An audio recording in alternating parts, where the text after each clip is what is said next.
Hey everyone, and welcome back to the channel.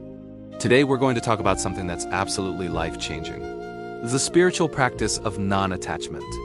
Now I know what some of you might be thinking. Non-attachment? Does that mean I'm supposed to stop caring about everything and everyone? And the answer is a big resounding no. This isn't about being cold or indifferent. It's about not clinging. It's about learning to release pain, let go of the past, and free yourself from the things, and yes, even the people that are draining your precious life force. You deserve to feel light. You deserve to be free. And today, I'm going to show you 3 simple ways to start practicing this in your daily life. So let's start with a simple idea I call holding lightly. Imagine you're holding a beautiful porcelain cup. If you hold it lightly, gently in your palm, it feels effortless.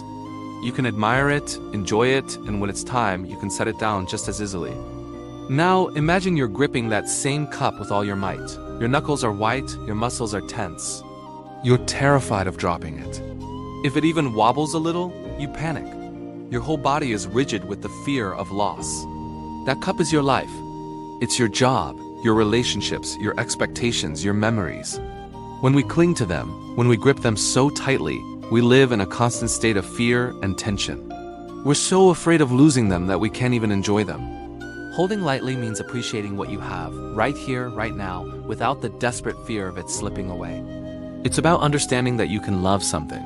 You can value something without making your entire happiness dependent on it. So ask yourself, what are you gripping too tightly in your life right now?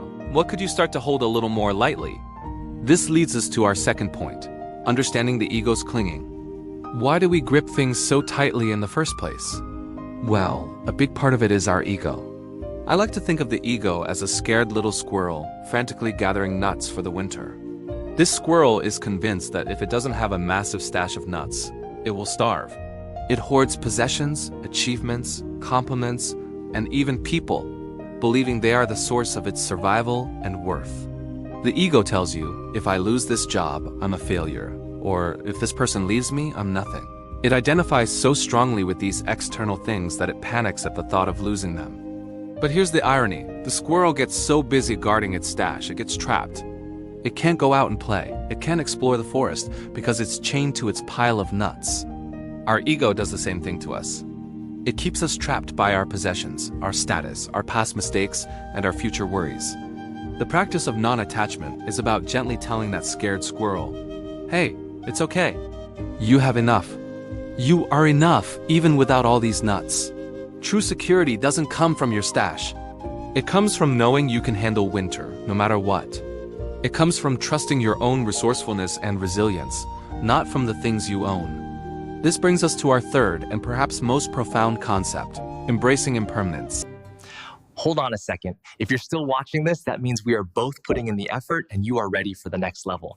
If you appreciate the effort, to give me a quick thumbs up below. It's the simplest way to encourage me to keep sharing this honest wisdom. Okay, let's get back to it. There's an ancient principle, sometimes called the river rule.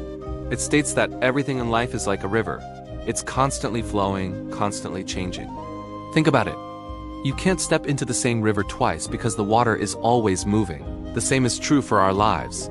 The good times, the bad times, the moments of joy, the moments of sorrow, they are all like the water in that river. You can't hold on to the water. You can try to cup it in your hands, but it will always slip through your fingers. The only thing you can do is stand in the river, feel the water flow over you. Experience the moment fully, whether it's pleasant or uncomfortable, knowing that it too will pass. We often cause ourselves so much suffering by trying to build a dam. We try to stop the river to hold on to a happy moment forever, or we build a wall to block the flow of a painful experience, but you can't stop the river. Resisting the flow is exhausting. The real secret is to learn how to float. Let the river of life carry you. Appreciate the beautiful scenery on the banks as you pass by, and trust that the river knows where it's going. This acceptance of impermanence, this understanding that everything is temporary, is the ultimate key to freedom. It allows you to savor the good without clinging and endure the bad without despair. Now, let's talk about the trickiest part for many of us, letting go of people. This is where non-attachment often gets misunderstood. It doesn't mean you stop loving people. In fact, it means you learn to love them more purely, more authentically. I want you to think about this metaphor, the open hand. True, unconditional love is like an open hand. You offer your love, your support, your presence freely. The person you love is like a butterfly that can choose to land on your hand or fly away. It's free. You cherish it while it's there, but you don't close your hand to trap it. Clinging, on the other hand, is a closed fist. It's possessiveness, control, and fear disguised as love. A closed fist says, "You are mine. You must stay to make me happy. I can't live without you," but you can't hold a butterfly in a closed fist without crushing it. In the same way, you can only truly love what you are willing to let be free. This applies to romantic partners, friends, and even our children as they grow up. When you love with an open hand, you give them the greatest gift of all, the freedom to be themselves. And paradoxically, that's what makes them want to stay.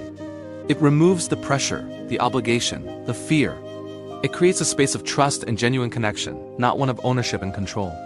Releasing the need to control others is one of the most liberating things you can do, both for them and for yourself.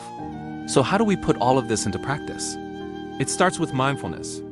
It starts with noticing your own patterns. When you feel that familiar knot of anxiety, that tension in your shoulders, that urge to control a situation or a person, just pause. Take a breath. Ask yourself, what am I clinging to right now? Am I holding this like a tight fist or an open hand? Remember the scared squirrel. Acknowledge its fear, but don't let it run the show. Remind yourself of the river.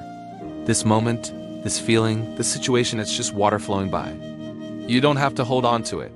You can just let it flow. This isn't a one and done deal. It's a daily practice, like strengthening a muscle. Some days will be easier than others. You might let go of one thing only to find yourself clinging to something new tomorrow. Be patient and compassionate with yourself. The goal isn't perfection, it's progress. It's about gradually untying the knots that keep you bound to suffering. It's about choosing lightness over heaviness, freedom over fear, and flow over resistance, one moment at a time. Every time you consciously choose to let go, you are reclaiming your power and your peace. You are remembering that your worth isn't in what you have, but in who you are. Thank you so much for spending this time with me today. I hope these ideas offer you a new perspective and some practical tools for your own journey. If this resonated with you, please consider liking this video and subscribing to the channel for more content on living a more mindful and fulfilling life. Drop a comment below and let me know, what is one thing you are going to practice holding more lightly this week? I love reading your thoughts. Take care, be well, and remember to be gentle with yourselves. I'll see you in the next video.